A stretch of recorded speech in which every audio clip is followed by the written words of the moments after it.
আসসালামু আলাইকুম। সুপ্রিয় চাকরি প্রত্যাশী ভাই এবং বোনেরা, আপনাদের জন্য সবচেয়ে খুশির একটা সংবাদ নিয়ে হাজির হলাম। এটা হচ্ছে ট্রেনি রিক্রুইট কনস্টেবল পদে নিয়োগ বিজ্ঞপ্তি। ঠিক আছে? অনলাইনে আবেদন করার তারিখ শুরু হবে ১৯ জানুয়ারি ২০২৪ এবং শেষ হবে ৭ ফেব্রুয়ারি ২০২৪। এর ভেতরে আপনাকে আবেদন করতে হবে। আর পুলিশ ট্রেনি রিক্রুইট কনস্টেবলের একটা নীতি দেখেন, এখানে বলা হয়েছে যে পদে নিয়োগের ক্ষেত্রে কোনো প্রকার আর্থিক লেনদেনে জড়িত হলে গ্রেপ্তার ও নিয়োগ বাতিল করা হবে। আবেদনপত্রে কোনো মিথ্যা বা ভুল তথ্য প্রমাণ করলে নিয়োগের অযোগ্য বলে বিবেচিত হবে। তো এখানে কত বছর হইলে আপনি আবেদন করতে পারবেন, তারপরে পড়াশোনা কতটুকু লাগবে, বয়স কত হতে হবে, বৈবাহিক অবস্থা কি হতে হবে, রেজাল্ট কত লাগবে, সবকিছু আপনাদেরকে এক এক করে জানাই দিতেছি। এখানে দেখেন ১ নম্বর লেখা আছে যে জেলাভিত্তিক শূন্য পদের বিবরণে ট্রেনি রিক্রুইট কনস্টেবল টিআরসি পদে নিয়োগের লক্ষ্যে জেলাভিত্তিক শূন্য পদের বিবরণ বাংলাদেশ পুলিশ ওয়েবসাইটে আপলোড করা হয়েছে। প্রার্থীর যোগ্যতা এখানে দেখেন কি কি চেয়েছে। 2.1 বয়স সীমা 18 থেকে 20 বছর। যে সকল প্রার্থীর বয়স ৭ ফেব্রুয়ারি ২০২৪ তারিখে বর্ণিত বয়সসীমার মধ্যে থাকবে তারা আবেদনের যোগ্য মর্মে বিবেচিত হবে। এক্ষেত্রে মুক্তিযোদ্ধা ও অন্যান্য কোটার জন্য বিদ্যমান কোটা পদ্ধতি অনুসৃত হবে। শিক্ষাগত যোগ্যতা এখানে এসএসসি পাস হলে আপনি আবেদন করতে পারবেন। জিপিএ 2.5 এটা হলেই আবেদন করা যাবে। এখানে জাতীয়তা বাংলাদেশী নাগরিক হতে হবে, বৈবাহিক অবস্থা অবিবাহিত হতে হবে, তালাকপ্রাপ্ত এরকম চলবে না। এখানে শারীরিক মাপজোক এখানে কি কি চেয়েছে পুরুষের ক্ষেত্রে। পুরুষ প্রার্থীর উচ্চতা এখানে 5 ফুট 6 ইঞ্চি হতে হবে। ক্ষুদ্র নিগোষ্ঠী ও মুক্তিযোদ্ধা সন্তানের জন্য 5 ফুট 4 ইঞ্চি হইলেই হবে। এখানে বুকের মাপ ধরা হয়েছে ছেলেদের জন্য ৩১ মানে স্বাভাবিক অবস্থায় ৩১ ইঞ্চি এবং সম্প্রতি অবস্থায় ৩৩ ইঞ্চি। মুক্তিযোদ্ধা সন্তানদের জন্য এইটা একটু শিথিলযোগ্য যে স্বাভাবিক অবস্থায় ৩০ ইঞ্চি এবং সম্প্রসারিত অবস্থায় ৩১ ইঞ্চি। এখানে ওজন ধরা হয়েছে যে বয়স ও উচ্চতার সাথে ওজন অনুমোদিত পরিমাপ হতে হবে। আর দৃষ্টিশক্তি ৬/৬। এখানে নারী প্রার্থীর ক্ষেত্রে যে সাধারণ ও অন্যান্য কোটার ক্ষেত্রে ৫ ফুট ৪ ইঞ্চি সাধারণ নারী এবং ক্ষুদ্র নৃগোষ্ঠী ও মুক্তিযোদ্ধা সন্তানদের জন্য ৫ ফুট ২ ইঞ্চি হলেই হবে। এখানে বয়স সীমাও একই, যে বয়স ও উচ্চতার সাথে হতে হবে। আর দৃষ্টিশক্তি ৬/৬ হতে হবে। তো এখানে আপনারা কিভাবে অনলাইনে আবেদন করবেন, কিভাবে কি করবেন এখানে দেওয়া আছে যে অনলাইনে আবেদন ক্ষেত্রে এই যে এখানে লিঙ্কটা দেওয়া আছে, এই লিঙ্কে ক্লিক করে ফর্ম পূরণ করতে হবে। আবেদন সঠিকভাবে পূরণের লক্ষ্যে উক্ত লিঙ্কে সহায়ক হিসেবে ভিডিও টিউটোরিয়াল দেওয়া আছে। কিভাবে কি করতে হবে আপনারা ওইভাবে করে নিবেন। আবেদনের সময় ৯ জানুয়ারি ২০২৪ সকাল ১০ ঘটিকা হতে ৭ ফেব্রুয়ারি ২০২৪ রাত ১১:৫৯ ১২টা। তো ১৯ জানুয়ারি থেকে ৭ ফেব্রুয়ারি পর্যন্ত আবেদন করা যাবে। এর ভেতরে আপনাকে আবেদন করতে হবে। আবেদন ফর্ম পূরণ করার অব্যাহত পরে যোগ্য প্রার্থী একটি ইউজার আইডি পাবেন। উক্ত ইউজার আইডিতে আবেদন ফর্ম পূরণের ৭২ ঘন্টার মধ্যে যে কোনো টেলিটক প্রিপেইড মোবাইল নম্বর হতে ৪০ টাকা সার্ভিস চার্জ, এটা ফেরতযোগ্য ৪০ টাকা, শুধুমাত্র টেলিটক প্রিপেইড নাম্বার ৪০ টাকা সার্ভিস চার্জ বাবদ জমা দিতে হবে। অনলাইনে আবেদনপত্রে প্রার্থীর স্বাক্ষর ৩০x৮০ পিক্সেল হতে হবে এবং রঙিন ছবি লাগবে ৩০x৩০ পিক্সেল। স্ক্যান করে নির্ধারিত স্থানে আপলোড করতে হবে। ঠিক আছে? তো এরপরে যে দ্বিতীয় ধাপ, যে প্রত্যেক প্রার্থীকে তার ইউজার আইডি ব্যবহার করে কমপক্ষে ৪০ টাকা ব্যালেন্স রয়েছে এমন একটি টেলিটক প্রিপেইড মোবাইল নম্বর হতে ২টি এসএমএস সেন্ড করতে হবে। এই যে প্রথমে যে টিআরসি স্পেস ইউজার আইডি লিখে 16222 নম্বরে সেন্ড করতে হবে। তাইলে ওনারা এখানে আপনাকে এক্সাম ডেট অল এভরিথিং সবকিছু জানাই দিবে। হেল্পলাইন আছে এখানে, শুধু টেলিটক প্রিপেইড নাম্বারে এসএমএস পদ্ধতি অনুসরণ করে নিজ নিজ ইউজার আইডি এবং পাসওয়ার্ড পুনরুদ্ধার করা যাবে। আপনি এসএমএস দিবেন, এসএমএস দেওয়া মাত্র আপনাকে একটা ইউজার নেম এবং পাসওয়ার্ড দিয়ে দিবে। ওইটা পরবর্তীতে অনেক দরকার হবে। নির্বাচন পদ্ধতি কিভাবে নির্বাচন করতে হবে বা নির্বাচন করবে একজন রিক্রুইট কনস্টেবলকে, এই যে প্রিলিমিনারি স্ক্রিনিং। তো প্রথম অবস্থায় এই যে আপনাকে কোথায় যে গিয়ে ফিজিক্যাল টেস্ট, এরপরে অল এভরিথিং করতে হবে, এগুলো দেখাবে। তারপরে যে শারীরিক মাপজোক কাগজপত্র যাচাই, তো এখানে যে আপনাকে এই যে একটা ইউজার আইডি আর পাসওয়ার্ড দিবে, ওই দুইটা নিয়ে যাইতে হবে।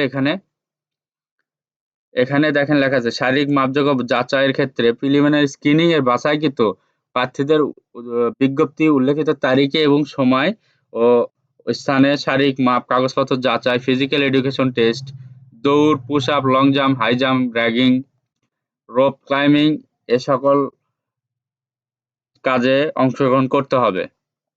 তো এখানে যারা যাচাই বাছাই করার পরে যারা টিকবে তাদেরকে আবার লিখিত পরীক্ষায় আনা হবে।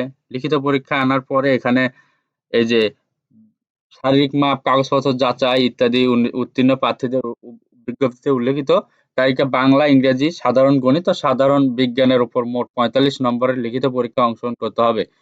এক্ষেত্রে উত্তীর্ণ প্রার্থীদের শারীরিক মাপ, কাগজপত্র যাচাই, ফিজিক্যাল এডুকেশন টেস্টের ফলাফল প্রকাশে ৪৮ ঘন্টার মধ্যে যে কোনো টেলিটক প্রিপেইড মোবাইল নম্বর হতে নিম্ন বর্ণিত ধাপ অনুসরণরত লিখিত পরীক্ষার ফি বাবদ ১২০ টাকা জমা দিতে হবে।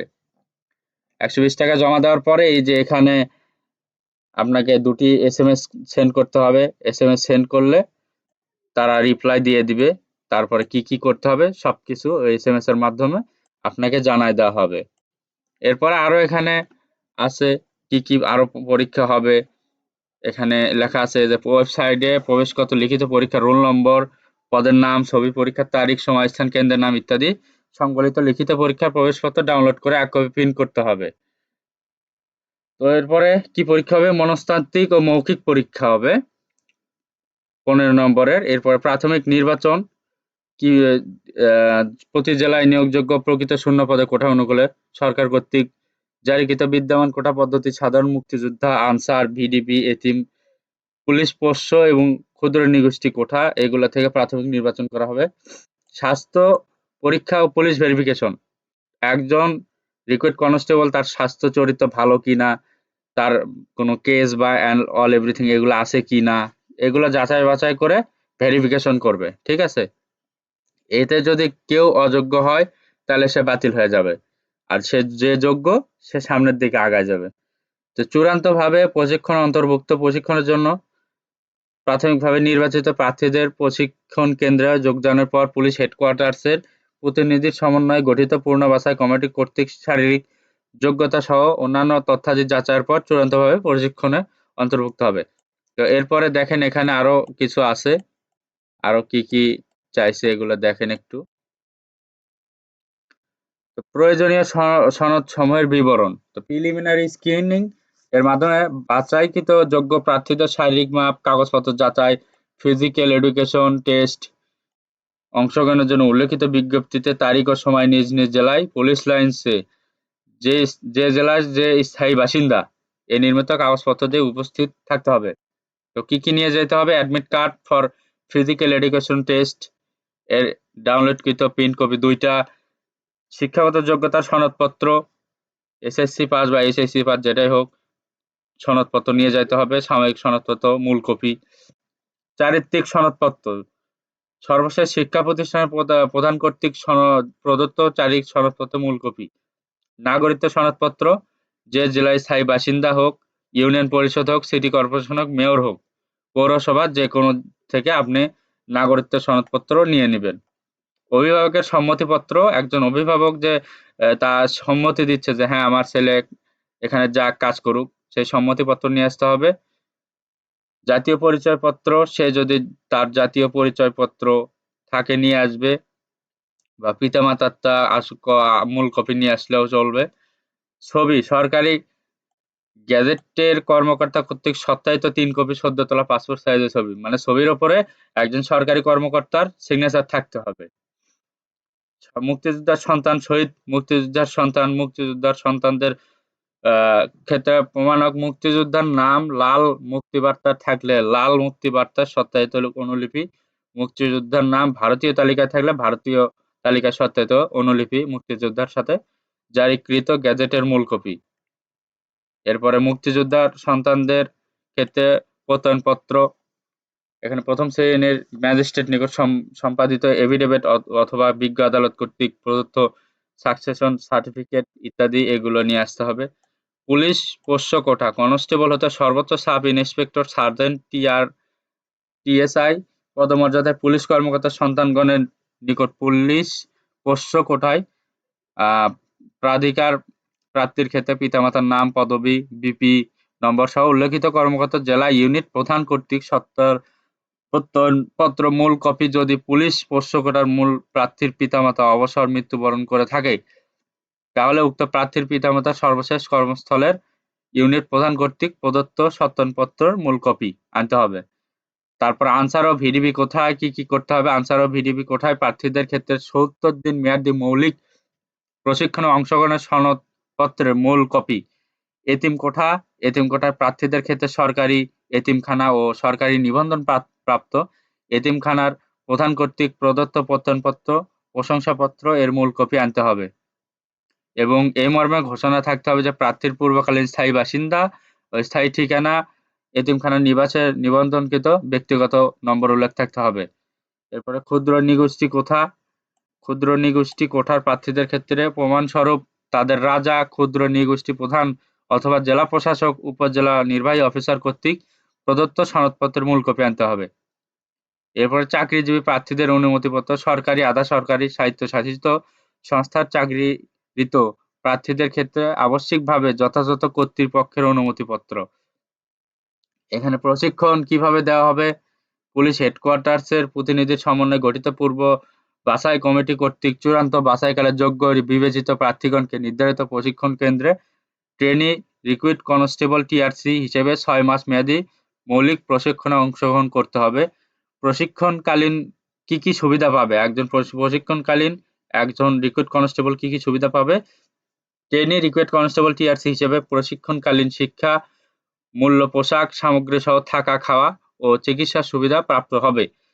প্রশিক্ষণকালীন সরকারি বিধি মোতাবেক প্রতি মাসে প্রশিক্ষণ ভাতা পাবে। এরপরে নিয়োগ ও চাকরির সুবিধাদি সাফল্যের সাথে প্রশিক্ষণ সম্পন্নকারী প্রার্থীদের ২০১৫ সালের জাতীয় বেতন স্কেল ১৭তম গ্রেড ৯,০০০ থেকে ২১,৮০০ টাকা এবং বিধি মোতাবেক প্রাপ্ত অন্যান্য বেতন ভাতাদি বাংলাদেশ পুলিশ কনস্টেবল পদে নিয়োগ প্রদান করা হবে। এরপরে নিয়োগপ্রাপ্তদের যে কোনো জেলা ইউনিট শূন্য পদের বিপরীতে বদলি করা হলে তারা উক্ত জেলা ইউনিটে কনস্টেবলের শূন্য পদে যোগদান করতে বাধ্য থাকবে। ট্রেনি রিক্রুট কনস্টেবল টিআরসি পদে নির্বাচিত প্রার্থীদের মৌলিক প্রশিক্ষণ সফলভাবে সম্পান্তে জেলা ইউনিটে যোগদানের তারিখ হতে সংশ্লিষ্ট জেলা ইউনিট কর্তৃক প্রধান শিক্ষানবিশকালে ঘোষণা করা হবে। শিক্ষানবিশ ঘোষণার তারিখ হতে ২ বছর সন্তোষজনক চাকরি পূর্ণ হলে সংশ্লিষ্ট জেলা ইউনিট প্রধান বা কর্মকর্তা কর্তৃক তাকে কনস্টেবল পদে স্থায়ী করা হবে। ইউনিটযোগ্য প্রার্থীদের শিক্ষানবিশকালে সমাপ্ত না হওয়া পর্যন্ত অবিবাহিত থাকতে হবে।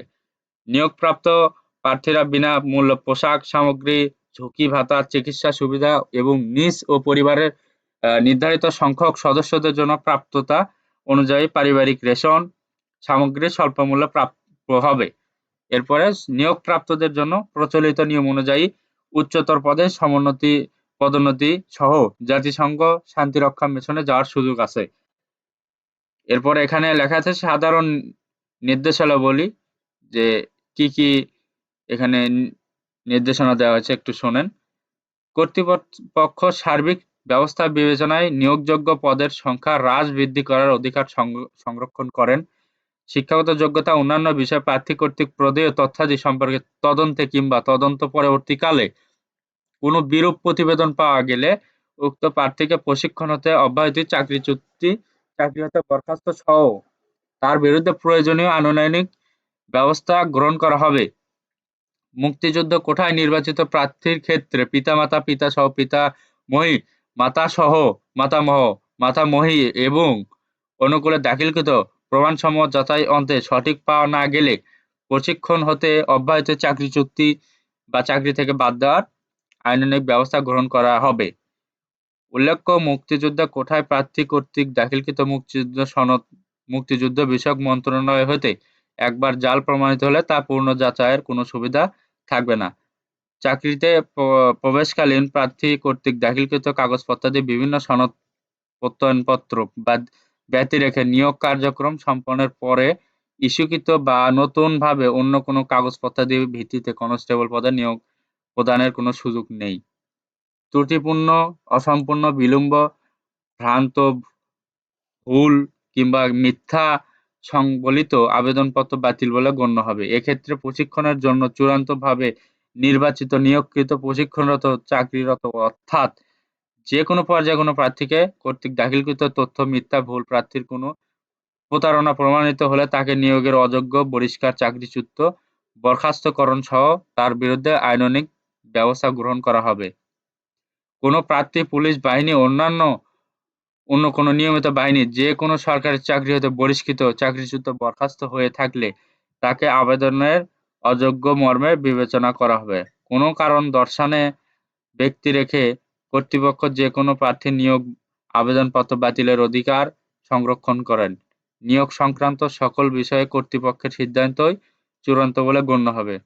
নিয়োগ পরীক্ষায় অংশগ্রহণের জন্য প্রার্থীকে কোনো প্রকার ভাতা প্রদান করা হবে না। ১০. শারীরিক মাপ যাচাইকরণ ও ফিজিক্যাল অ্যাডোনেন্স টেস্ট, লিখিত পরীক্ষায় এবং মনস্তাত্ত্বিক ও মৌলিক পরীক্ষায় কর্মসূচি। কোথায়, কিভাবে, কোন জেলায়, কোন দিন কি পরীক্ষা হবে, এখানে ডেট, টাইম দেওয়া আছে। এখানে জেলার নাম দেওয়া আছে মাদারীপুর, কিশোরগঞ্জ, রাঙ্গামাটি, ব্রাহ্মণবাড়িয়া, ঝিনাইদহ, নড়াইল, সিরাজগঞ্জ, চাঁপাইনবাবগঞ্জ, কুড়িগ্রাম, সুনামগঞ্জ, জামালপুর। এখানে আপনার ১৬ থেকে ১৮ ফেব্রুয়ারি এর ৮ ঘটিকা শারীরিক মাপযোগ কাগজপত্র যাচাই করা হবে। ৬ মার্চ ২০২৪ লিখিত পরীক্ষা হবে ১০ ঘটিকায়। মনস্তাত্ত্বিক ও মৌলিক পরীক্ষা ১৩ মার্চ ২০২৪। এখানে আরো জেলা আছে ফরিদপুর, টাঙ্গাইল, কুমিল্লা, খাগড়াছড়ি, খুলনা, সাতক্ষীরা, নওগাঁ, জয়পুরহাট, পঞ্চগড়, হবিগঞ্জ, নেত্রকোনা। এখানে ১৬ থেকে ১৮, ৬ মার্চ, ১৩ ফেব্রুয়ারি। এরপরে ঢাকা, রাজবাড়ী, ফেনী, লক্ষ্মীপুর, চুয়াডাঙ্গা, বগুড়া, দিনাজপুর, সিলেট, ঝালকাঠি, পটুয়াখালী। এখানে ২২ থেকে ২৪ ফেব্রুয়ারি। লিখিত পরীক্ষা হবে ১৬ মার্চ ২০২৪। মনস্তাত্ত্বিক পরীক্ষা হবে ২৩ মার্চ ২০২৪। এরপর নারায়ণগঞ্জ, মুন্সিগঞ্জ, কক্সবাজার, মেহেরপুর, নাটোর, লালমনিরহাট, গাইবান্ধা, শেরপুর, ভোলা, বরগুনা। এখানে ২২ থেকে ২৪, ১৬ মার্চ ২০২৪, ২৩ মার্চ ২০২৪ এই যেগুলো পরীক্ষা হবে। এরপরে আছে হচ্ছে মানিকগঞ্জ, গাজীপুর, গোপালগঞ্জ, বান্দরবান, নোয়াখালী, বাগেরহাট, যশোর, রাজবাড়ী, ঠাকুরগাঁও, নীলফামারী, মৌলভীবাজার। এখানে ৮ থেকে ১০ মার্চ। ২৮ মার্চ হবে লিখিত পরীক্ষা। ৪ এপ্রিল হবে ২০২৪। এখানে হবে মনস্তাত্ত্বিক ও মৌখিক পরীক্ষা। এরপরে আছে শরীয়তপুর, নরসিংদী, চাঁদপুর, চট্টগ্রাম, কুমিল্লা, মাগুরা, পাবনা, রংপুর, ময়মনসিংহ, পিরোজপুর, বরিশাল। এখানে হবে ৮ থেকে ১০ মার্চ হবে শারীরিক মাপযোগ। ২৮ মার্চ হবে লিখিত পরীক্ষা। ৪ এপ্রিল হবে আপনার মনস্তাত্ত্বিক ও মৌখিক পরীক্ষা। এখানে যে সময়গুলো দেওয়া আছে সবগুলো একই, শুধু টাইম, ডেটটা চেঞ্জ। তো এখানে মোহাম্মদ নাসিরুল ইসলাম বিপিএম, ইনি বাংলাদেশ পুলিশেও হেডকোয়ার্টার ঢাকা থেকে সিগনেচার করা হয়েছে। তো ভিডিও শেষে একটা কথা, এই ভিডিও থেকে যদি আপনারা উপকৃত হতে পারেন তাহলে অবশ্যই আমার এই চ্যানেলটি সাবস্ক্রাইব করে রাখবেন।